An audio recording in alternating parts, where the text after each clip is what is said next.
Hello, my name is Molly Hamilton and I'm with Lindenwood University's Writing Center. Today I'm here to talk to you about getting creative writing published. So if you have some short stories or poetry or flash fiction, shorter works in general, this video will be especially helpful for you. We'll be going through ways of finding publishers for shorter works, how to know what the editors are looking for, and some submission tips to kind of get you started on your publishing journey. Now, if you're more of a novelist and you're afraid that this video and my slideshow will not be helpful, there are a couple of ways to go about to make sure that it is helpful. So if you're looking for a traditional book deal, if you're aiming to eventually have an agent someday and have a publisher take care of publishing, this video will help you because usually an agent likes to have a writer that has already been published before. So having a collection of shorter works being done or showing that your writing is marketable because people have published it before is a good way of kind of getting an agent. Or if you're thinking about doing independent publishing and self-publishing your work, this video can be helpful because if you have shorter works published, you can kind of build up a portfolio and hopefully kind of gather an audience that way over time, so when people are ready to read your book, they have an idea of who you are because they've seen your work before. Alright then, let's go ahead and get started on the slideshow. When a lot of writers think about publishing, they tend to think about larger works like novels or a book of poetry and collections. However, having a lot of shorter works being published by literary journals and magazines has a lot of benefits that might go unnoticed at first. The first benefit would be that you would get practice professionally communicating with editors. So, literary journals and magazines have an editor just like a lot of the bigger publishing houses do, and they also have guidelines and expectations. You also will have practice with formatting your manuscript. This is helpful because a lot of publishing platforms, even independent publishers, will have a certain format that works best for a manuscript that you need to adhere by. And as mentioned earlier, having lots of smaller pieces published will help you become more established in the writing community because you're out there being read by your peers, and you can also read what they have written to get a bigger idea of what is in the market and what is working. It will also give you a better bit of insight on audience awareness. When you're writing for an audience and you're looking at different literary journals and magazines, the editors in charge have a certain group of people that they are aiming to entertain and please. That makes a pretty big impact on which pieces that they're going to pick. So as you're preparing to submit your work to these literary journals and magazines, you're looking at what they've published before to kind of get to know them and their style to see if your piece would be a good fit. And while you're out submitting your pieces to various editors to have them consider your work, you'll likely get some rejections, which is a huge part of the publishing process. Personally, I've been rejected over 100 times and I only have less than 10 pieces professionally published. But that is to be expected in the publishing world. But as you're getting all of those rejections, you're also getting feedback, and that feedback can lead to audience awareness. You'll learn to see what's working and what's not working. So even if an editor doesn't specify about what they did or did not like about your work, you can look to see what is constantly getting rejected every single time, and then you know something about that piece isn't working. Now, I already touched on this in the very beginning of the video, but working with literary journals and magazines will help you get an established bit of writing that has been published before, and you can put that on a portfolio, which is like your own little author website or social media page.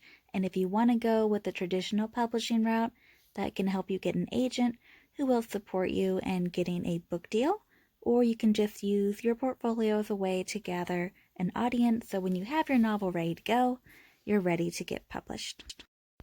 Now, if you're wondering where to find these literary journals and magazines, here are the top websites that a lot of writers will use to look for publishing opportunities. You can also find platforms that will publish artwork or even longer works and novels on these websites as well. And here they are: Doatrope.com, thegrinder.diabolicalplots, New Pages, Submittable, and pw.org. Starting with Doatrope.com, this one has one of the largest markets and has the best filter that I have ever come across. It's extremely detailed to help you find that exact niche that you're hunting for, and it allows you to see the most literary journals and magazines and small publishers on the market. They also go through a vetting process to make sure that everyone is legitimate. Doatrope also offers statistics on all of their literary journals and magazines, so you'll know the acceptance ratio versus the rejected ratio, or how quickly you can expect a response. And they have a tracker so you can keep track of how long you're waiting for certain pieces, so you know when to write that little query letter or when you should withdraw your piece. However, it does cost $5 a month, but I think it's a worth it price. As of now, the grinder, which is the one with diabolical plots in the name, is completely free, and it's very similar to Doatrope. It also has a very nice filter and a huge amount of literary journals and magazines on their database. They do offer some statistics, but it's just not quite as detailed. But it's a great place to start if you're looking to see what it's like. They also offer a submission tracker, which is extremely helpful when you're trying to keep track of where all you've sent certain pieces, especially when some literary journals and magazines have rules about who all you should send your piece to at what time. But we'll get into that a little bit later on in the video. Up next, we have newpages.com, which is also free and offers a filter, not quite as detailed as the other two, but it gets the job done, and they also show you various writing resources. New Pages can be like a writer's Craigslist. Next, we have Submittable. Submittable is very common when you're submitting pieces to various literary journals and magazines, but it also has features to help you find literary journals and magazines when you click on the Discover tab. It has some filtering options and will let you see what is the latest contest or the latest deadline coming up. Now here is the Tracker tab. Now with Doatrope and Submission Grinder and the others, you manually put in your submission pieces, but when you submit to a journal or magazine that uses Submittable, you automatically kind of register your piece in a way, and you can keep track of where it is and how long it's been there. And you can also watch to see the status, whether it's received or pending or rejected or accepted. pw.org, which stands for Poets and Writers, is a wonderful place when you're trying to get into the writing community. Right now, you have classes which can serve as a workshop for your writing, but when you graduate, you'll find yourself missing those workshops, and this is where you can go to find new ones, or writing programs, or places that are looking to publish pieces. It's a great place to go when you want to stay in the writing loop. They do have a filter as shown here to help you look for new places, and they have a tracker as well, so you can keep organized about where all you're sending your stories and poems and work. Now, before you can just send a submission to any literary journal or magazine, you need to check out their guidelines. And where the guidelines are on the webpage varies, but they're usually under a submissions tab or off to a menu on the side, or sometimes at the very bottom. Once you're on the guidelines, you will see some terms, and I'm going to go over them very quickly to kind of give you an idea of what they mean. So if a journal or magazine says that they accept simultaneous submissions, that means that they are not exclusive. So let's say you wrote a poem, you gave it to them, and then you could turn around and send that exact same poem to several other literary journals and magazines, and nobody would be upset. If your poem was accepted by one of the magazines, you would just simply write an email to the other ones and let them know that your poem's no longer on the market. Unsimultaneous means that they would be very upset if you sent your poem elsewhere, and they request that if you send your poem to them, you don't send your poem or story or anything to anyone else until they have a response. A blind submission simply means that no personal information or any information that can identify you appears on the manuscript. We usually see this for a contest. And multiple submissions simply means that you're allowed to send more than one piece at the same time to the editor for their review. A reprint is simply a piece that has already been published, but it has been long enough for you to be able to publish it again. Usually, literary journals and magazines will ask to have your work exclusively for about 6 months or a year, depending on their contract. Then you're free to get it published again as many times as you desire. First rights is something you might see in the contract, which is basically just asking your permission to publish your piece in their magazine or journal. A rewrite is when your piece is accepted, but only under certain conditions. They usually require a couple of changes, usually grammatical. William Shunn format is a format commonly used for manuscripts that are to be submitted to editors. You can easily look up how to do it online or just plain standard format. As you actually begin the submission process, you'll also see words like cover letter, biography, and query letter, and those are terms we're also going to go over. The cover letter is the email that the editor first sees when they open up your submission.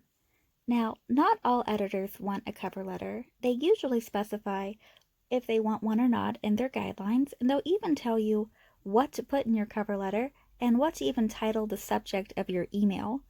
Usually they just want the basics like your genre, your name, a little bit about your story, and sometimes even your bio. The biography is the About the Author segment. You're responsible for writing your biography, and therefore it's going to be in third person, which might seem a little awkward to talk about yourself in third person, but it's not so bad once you get used to it. Usually there are no more than 200 words or less. 50 is a good range to aim for.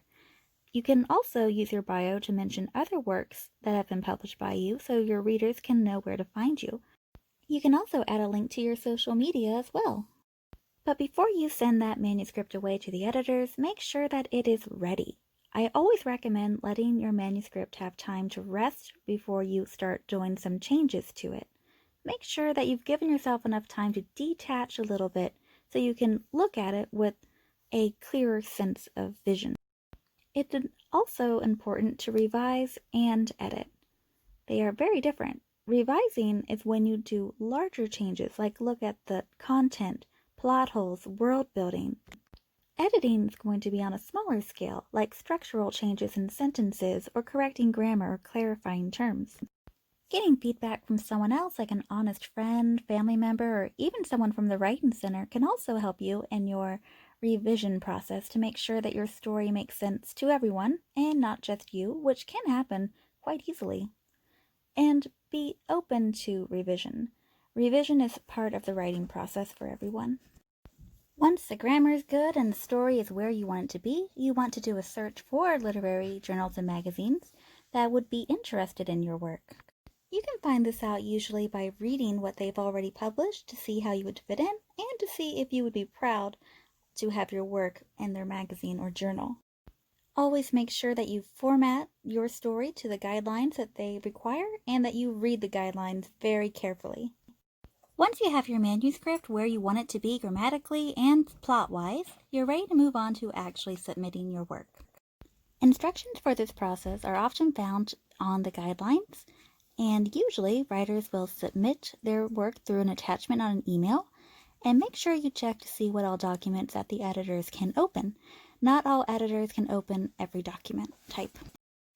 Other literary journals and magazines will have a form on their website where you will fill out the information and paste your story into it. And most of them will have a submittable link to set up where you upload your work to submittable, and that way you can check on it to watch the status of your work. But above all, it's important to be very persistent. Rejection happens to just about everybody, and that does not mean that you're a bad writer. It could just mean you need to adjust your story a little more, or you just haven't found the right home for your work yet. Thank you so much for listening today, and I hope this presentation has been helpful for you. If you have any questions about anything, or if there's something I did not cover that you wish I did cover, or if you're even just looking for more details about something, please feel free to reach out to the Writing Center. We're always happy to help and we're ready to help. So the next slide is going to be our contact information. So if you need to, you can get in touch with us. Thank you again and happy writing.